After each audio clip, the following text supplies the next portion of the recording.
ጤና ይስጥልን። አየር ላይ የሚርገበገበው ድምፅ የሰላም ዜማ አይደለም፣ የእርግብ ጩኸትም አይደለም። ይህ ድምፅ ከሩቅ ዘመን ተነስቶ ያሁኑን ጊዜ አቋርጦ ወደ ነገ የሚወረወር ሞት ጥላውን የጣለበት ክፉ ድምፅ ነው። ኢትዮጵያ ይህች የዘመናት እንቆቅልሽ፣ ይህች የጀግኖች ምድር ዛሬ ደግሞ በሌላ የታሪክ መስቀለኛ መንገድ ላይ ቆማለች። ግን መንገዱ ወዴት ነው? ወደ ብርሃን ነው ወይስ ወደ ጨለማ? ወደ ደልዳላ ነው ወይስ ወደ ገደል? ትናንት ማታ ወይም ከትናንት ወዲያ ከአዲስ አበባ ኦሮሚያ ቤተ መንግስት አዳራሾች ሾልኮ የወጣ ቃል በርካቶችን ብርካስ ይዟል። ፕሬዝደንቱ ሸኔንና ጽንፈኛን እናጠፋለንና ልዩ ኃይላችን ይዘጋጅ ብለዋል። ይህ ተራ ትዕዛዝ አይደለም።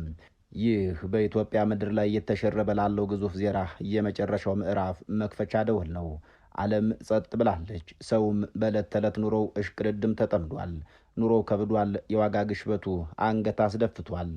በዚህ ሁሉ መሃል ግን ከጀርባችን የሚሳለው ቢላዋ ምን ያክል እንደሰላ ልብ ያለ የለም። አቶ ሽመልስ አብዲሳ የዚህ ዘመን የፖለቲካ ድራማ ዋና ተዋናይ ናቸው። ንግግራቸውን በጥልቀት የመረመረ ሰው በቃላቶቻቸው ውስጥ የተደበቀውን ባሩድ ማሽተቱ አይቀርም። ሚሊሻው ይዘጋጅ ሲሉ ለምንድን ነው የሚዘጋጀው? በሰላም ሀገር፣ በመከላከያ ሰራዊት በሚጠበቅ ሀገር አንድ የክልል መሪ የራሱን ጦር እንደ ፌዴራል መንግስት ለብሔራዊ ግዳጅ ሲያዘጋጅ ይህ ምን ማለት ነው ብሎ የጠየቀ የለም። የሸኔ ስም ለጥፈው የጽንፈኛ ታፔላ ለጥፈው በኦሮሚያም ሆነ በአማራ ክልል እየተደረገ ያለው ምንድን ነው? አሁን የተሰጠው ትዕዛዝ ሚሊሻውን የማስታጠቅ ዘመቻ ነገ በማን ላይ እንደሚተኮስ ግልጽ ነው። ዓላማው ሰላም ማምጣት ሳይሆን አንገትም ማስደፋትና የማንበርከክ ፕሮጀክት ነው። ይህ ፕሮጀክት ስሙ ይለያይ እንጂ ግብሩ አንድ ነው። ስልጣንን የአንድ ቡድን፣ የአንድ ብሔር፣ የአንድ ቋንቋ ተናጋሪዎች ብቻም ንብረት ማድረግ ነው። ለዚህ ደግሞ እንቅፋት የሚሆነውን ሁሉ ጠላት ብሎ መደምሰስ። ይህን የሚሉ ሰዎች ስሜታዊ ሆነው አይደለም፣ መረጃዎችን አገላብጠው የቃላቱን ቃና መዝነው ሀቅ ሆኖ ቢገኝ ነው። ዛሬ በአዲስ አበባና በኦሮሚያ ከተሞች የምናየው እንቅስቃሴ ከዚህ በፊት በሌሎች የዓለም ከተሞች ታይቷል። ፊልሙ አንድ ነው፣ የተቀየሩት ተዋናዮች ብቻ ናቸው። ከዛሬ 90 ዓመት በፊት በበርሊን ጎዳናዎች ላይ ሂትለር ተመሳሳይ ንግግር አድርጓል። ጀርመንን ከውስጥ ጠላቶች እናድናለን ብሎ ነበር። ውጤቱ ምን ሆነ? ዓለም በሳት ነደደች፣ ሚሊዮኖች አለቁም። ከዛሬ 30 ዓመት በፊት በሩዋንዳ ኮረብቶች ላይ ተመሳሳይ ቅስቀሳ ተደርጎ ነበር። ጎረቤት በጎረቤት ላይ እንዲነሳ፣ በደሮዎች ተብለው የተፈረጁ ወገኖች እንዲጠፉ ተሰብኮ ነበር። ዛሬስ አቶ ሽመልስ ተዘጋጁ ሲሉ እየሰማን ያለነው ያንን የታሪክ ማጋለጫ አይደለምን? ልዩ ኃይሉን እንደ ኤስኤፍ እና ኤስኤስ እያደራጁ ያሉት የኢትዮጵያን ሕዝብ ለመጠበቅ ወይስ የስልጣን ወንበራቸውን ከነበልባል ለመከላከል? ውድ የበራፍ ቲቪ ተከታታዮች፣ በዚህ መሰናዱ የአቶ ሽመልስ ንግግር ቃል በቃል እናስተነትናለን። የኢትዮጵያን ፖለቲካ ከዓለም አቀፍ መስታወት ጋር እያስተያየን የአንድ ብሔር የበላይነት እንዴት እንደሚገነባና መጨረሻው ምን ያህል አስከፊ እንደሆነ እናሳያችኋለን። ከጀርመን ናዚዎች እስከ ዩጎዝላቪያ መፍረስ፣ ከሩዋንዳ እልቂት እስከ አሁን ኢትዮጵያ እውነታ ድልድዩን ሰርተን እውነቱን እናጋፍጣለን። እስከ ዝግጅቱ ፍጻሜ አብራችሁን ቆዩ።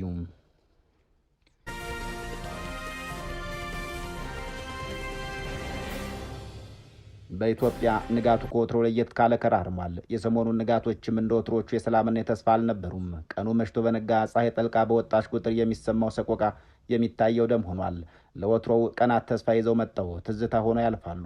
አሁን ግን ቀናቶች ችግር ይዘው መጠው ችግራቸውን ትተው እነሱ ያልፋሉ። ዛሬም በአዲስ አበባ ፀሐይ በጭጋግ እንደተጋረደች ናት። በፖለቲካው ሰማይ ላይ የተንጠለጠለው ደመና ዝናብ ሳይሆን እሳት ያዘለ መስሏል። ሰሞኑን ከኦሮሚያ ቤተ መንግስት የተሰማው ድምፅ የአንድ ክልል መሪ ተራ መመሪያ ሳይሆን የኢትዮጵያን የነገ ዕጣ ፈንታ የሚወስን የጦርነት ነጋሪት ሆኖ በአራቱም ማዕዘናት በማስተጋባት ላይ ነው። አቶ ሽመልስ አብዲሳ የኦሮሚያ ፖለቲካ ቁልፍ ተዋናይ ሲሆኑ ንግግራቸው ለስለስ ያለ፣ ቃላቶቻቸው ግን እንደ ሰይፍ የሰሉ ናቸው። ደረቅ ናቸው ተብሎ ይገለጻሉ። ልዩ ኃይልና ሚሊሻቸው ለብሔራዊ ግዳጅ ይዘጋጅ ብለዋል ተብሏል። ይህ ጥሪ ለማን ነው? ጠላቱስ ማን ነው የሚለው ጥያቄ ብዙዎችን ልብ ሰንጥቆ ገብቷል። እሳቸው ሸኔናን ጽንፈኛን እናጠፋለን ብለዋል። ንግግራቸው እንደ ዲስኩር የተመለከቱት አንዳንዶች በውሃ ላይ እንደተሳፈፈ ዘይት ከስሩ ያለውን የጠለቀ የአንድ ብሔር የበላይነት ህልም ለመሸፈን የተነገረ የፖለቲካ ኮድ ነው በማለት ላይ ይገኛሉ። በፖለቲካው ዓለም ቃላት መሳሪያዎች ናቸው።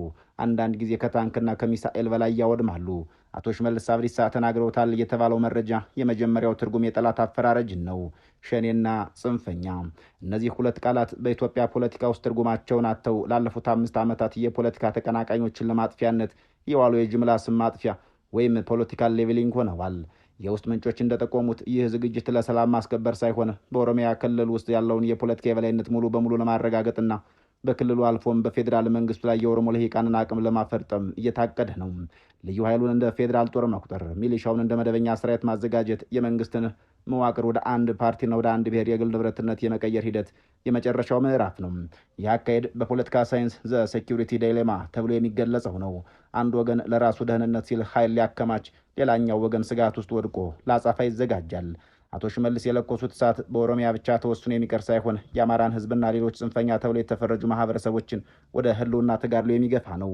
ይህንን የኦሮሞ ብልጽግና አካሄድ ለመረዳት የኢትዮጵያን ድንበር ተሻግረን ወደ ታሪክ ጥግ መሄድ ይኖርብናል። በእርግጥም ታሪክ ራሱን ይደግማል። የሚቀየረው የመሪዎቹ ዝምና ዘመኑ ብቻ ነው። እንደ አውሮፓውያን ዘመን አቆጣጠር በ1930ዎቹ ጀርመን ናዚዎች ስልጣን ሲይዙ መጀመሪያ ያደረጉት ነገር የውስጥ ጠላት መፍጠር ነበር። አይሁዶችንና የፖለቲካ ተቃዋሚዎችን የሀገር ካንሰር ብለው ፈረጇቸው። ልክ እንደ ዛሬው የአቶ ሽመልስ ንግግር ሂትለርም የራሱን ኤስኤና ኤስኤስ የተባሉ ልዩ ኃይሎችን አደራጀ። እነዚህ ኃይሎች የመንግስት መደበኛ ፖሊስ አልነበሩም።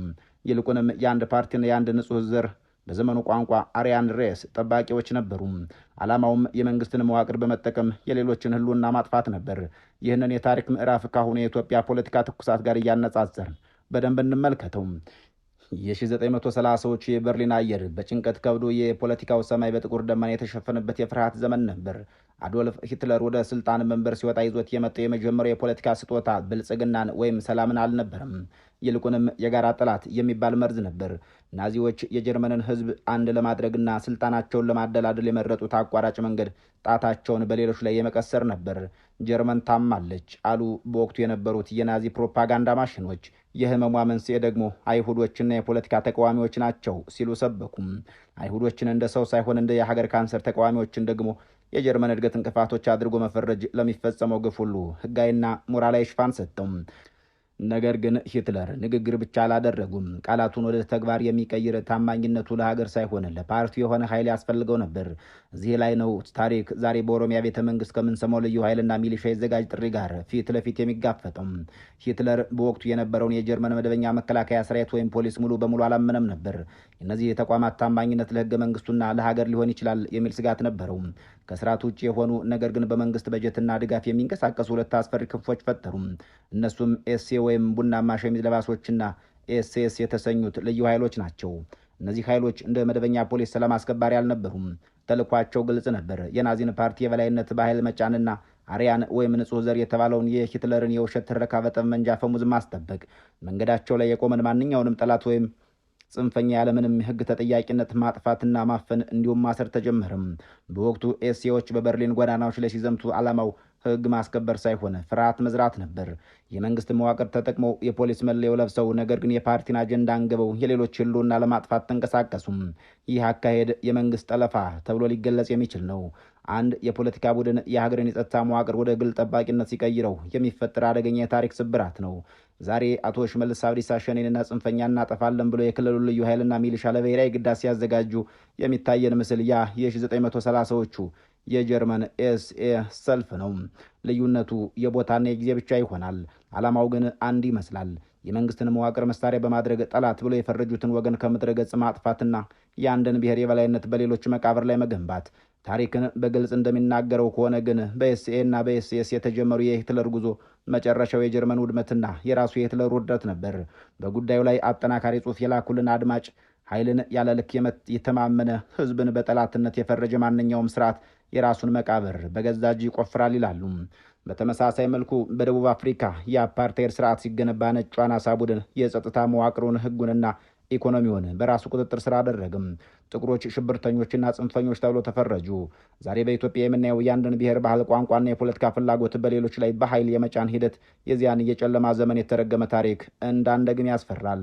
ልዩ ኃይልን ለብሔራዊ ግዳጅ ማሰለፍ በህገ መንግስቱ ከተቀመጡ የፌዴራል ስርዓት ውጭ አንድ ክልል በራሱ ፈቃድ የጦር መሪ ሆኖ ሲመጣ ማዕከላዊው መንግስት በአንድ ክልል ልሂቃን መጠለፉን የሚያረጋግጥ ይሆናል። የፕሬዝደንቱ ንግግር አስፈሪ የሚያደርገው ደግሞ በቅርቡ በዩጎዝላቪያ የተፈጸመው ተመሳሳይ ታሪክ ነው። እንደ አውሮፓውያን ዘመን አቆጣጠር በ1989 የሰርቢያው መሪ ስሎቦዳን ሚሎሶቪች ልክ እንደ አቶ ሽመልስ ሁሉ በአንድ ታላቅ ህዝባዊ መድረክ ላይ እንዲህ አሉ። ጦርነት ከሆነ ጦርነት፣ ሰላም ከሆነም ሰላም፣ ግን ሰርቢያ ሉዓላዊነቷን አሳልፋ አትሰጥም። ሚሎሶቪች ይህን ሲሉ የዩጎዝላቪያን ጦር ወደ ሰርቢያ ጦር ቀይረውት ነበር። የሌሎች ብሔሮች ማለትም የክሮሺያና የቦስኒያና የሌሎች ጥያቄ እንደ ጽንፈኝነትና ጸረ ሀገር እንቅስቃሴ ፈረጁት። ውጤቱም አውሮፓ አይተው የማይታወቀው እልቂትን አስከተልም። ጎረቤት በጎረቤት የተነሳ በእርግጥም ሳራየቮ ወደመች። አቶ ሽመልስ ዛሬ ሸኔ እናጠፋለን ሲሉ በተግባር ግን በኦሮሚያ ውስጥ የሚኖረውን ሌላውን ማህበረሰብና ከእነሱ ሀሳብ ጋር የማይስማማውን የራሳቸውን ወገን ጭምር እየለዩ ነው። ባህሩ ሲነጥፍ አሳው ያልቃል እንዲሉ ሸኔን ለማጥፋት በሚል ሰበብ የሚወሰደው እርምጃ ንጹሐንን ወደ እቶን እሳት እየማገደ ነው። ይህ አካሄድ ኢትዮጵያን ወደ ዩጎዝላቪያ የመፍረስ አደጋ እየገፋት እንደሆነ የፖለቲካ ተንታኞች በድፍረት እየተናገሩ ናቸው። ግን ለምን ይህ ሁሉ ጦርነት? ለምንስ ይህ ሁሉ ዛቻ? ፖለቲካዊ ሳይኮሎጂስቶች እንደሚሉት እንዲህ አይነቶች አምባገነናዊ ንግግሮች የሚመነጩት ከጥንካሬ ሳይሆን ከጥልቅ ፍርሃት ነው። የአቶ ሽመልስና የቡድናቸው ስጋት እየገነቡት የስልጣን ማማ መሰረቱ እየተንገዳገደ መሆኑን መረዳታቸው ነው። የህዝብ ተቀባይነት ሲሸረሸር፣ ኢኮኖሚው ሲወድቅና የህዝቡን ቢተኝነት ሲጨምር አምባገነኖች የመጨረሻውን ካርድ ይመዛሉ። እሱም የኃይል ካርድ ነው። ማኪያቬሊ ከመወደድ ይልቅ መፈራት ይሻላል እንዳለው አሁን ያሉት ገዢዎች ህዝቡን በፍርሃት ቆንጥጠው ለመያዝ ወስነዋል። ልዩ ኃይሉ ይዘጋጅ ማለት ማንንም አናምንም፣ ስልጣናችንን በጠመንጃ ብቻ እናስጠብቃለን የሚል የውስጥ መሸበር ምልክት ነው። ይህ ደግሞ የሚያመላክተው የአንድ ብሔር የበላይነትን ለማፈን የሚደረገው ጉዞ ተፈጥሯዊና ህዝባዊ መሰረት የሌለው በጉልበት ብቻ የተደገፈ የአሸዋ ላይ ቤት መሆኑን ነው። የዚህ ፖለቲካዊ ቁማር ተካፋይ ማን ነው የተባለ እንደሆነ በቤተ መንግስት የሚዶለተው ሴራ በመስክ ላይ የሚተገበረው በድሃ ልጅ ደም ነው። አንድ ገበሬ ማሳውን አርሶ መብላት ሲገባው ሚሊሻ ሆኖ ወደ ጦርነት ይላካል። አንዲት እናት ልጆቿን ማሳደግ ሲገባት የልጆቿን አስክሬን ለመቀበል ትገደዳለች። በአቶ ሽመልስ ትዕዛዝ የሚዘምተው ሚሊሻ የሚዋጋው ከማን ጋር ነው የተባለ እንደሆነ ደግሞ ከገዛ ወንድሙ ጋር አይደለም እንዴ የሚል ጥያቄ አዘል መልስ ይሰጠዋል። በአማራ ክልል ከሚታገለው ፋኖ ጋር ወይም በኦሮሚያ ውስጥ መብቱን ከሚጠይቀው ወጣት ጋር ነውን? ይህ ጦርነት የኢትዮጵያውያን ጦርነት አይደለምን? ይህ የስልጣን ጥማት ባሰከራቸው ጥቂት ልሂቃንና በነጻነት ፈላጊ ህዝቦች መካከል የሚደረግ ጦርነት ነው። ዓለም አቀፍ ተሞክሮች በግልጽ እንደሚያሳዩት እንዲህ አይነት የማጥራት ዘመቻዎች መጨረሻቸው የዘር ማጥፋት ወንጀል ሊሆን ይችላል። በሩዋንዳ ኢንተርሃሞይ ሚሊሻዎች በተሰጣቸው የተሳሳተ ተልእኮ የፈጸሙት ግፍ ዛሬም ድረስ የሰው ልጅ ህሊናን የሚያደማ ነው። አቶ ሽመልስ ዛሬ እያደራጁት ያለው ኃይል ነገ ተጠያቂነት ሲመጣ የት ይገባል? ታሪክስ ምን ብሎ ይመዘግበዋል? ጊዜ እንደ ወራጅ ውሃ ነው። ቁም ቢሉት አይቆምም፣ ተመለስ ቢሉትም አይመለስም። ገድበው ቢይዙትም መፍሰሻ ፈልጎ ይወጣል። ዛሬ በአቶ ሽመልስ አንደበት የተነገረው ቃል ነገ በታሪክ አደባባይ የፍርድ ማስረጃ ሆኖ ይቀርባል። የአንድ ብሔር የበላይነትን ለመገንባት የሚደረገው ጥረት እንደ ባቢሎን ግንብ መፍረሱ አይቀርም። ኢትዮጵያ የተገነባችው በብዝሃነትና በመከባበር እንጂ በአንድ ወገን አገዛዝ አይደለም። ከአዲስ አበባ እስከ ሮም፣ ከቤልግሬድ እስከ ኪጋሊ የታሪክ መጻሕፍት የሚነግሩን አንድ እውነት ቢኖር ስልጣንን በጠመንጃ ህዝብን በፍርሃት ሀገርን በሴራ መምራት ጊዜያዊ መሆኑን ብቻ ነው። መጨረሻው ግን የገዢዎቹ ውድቀት የህዝቡ ድል ነው። የተከበራችሁ አድማጭ ተመልካቾች በያላችሁበት ዓለም ሰናይ ጊዜ እየተመኘን በዚሁ እንሰናበታለን።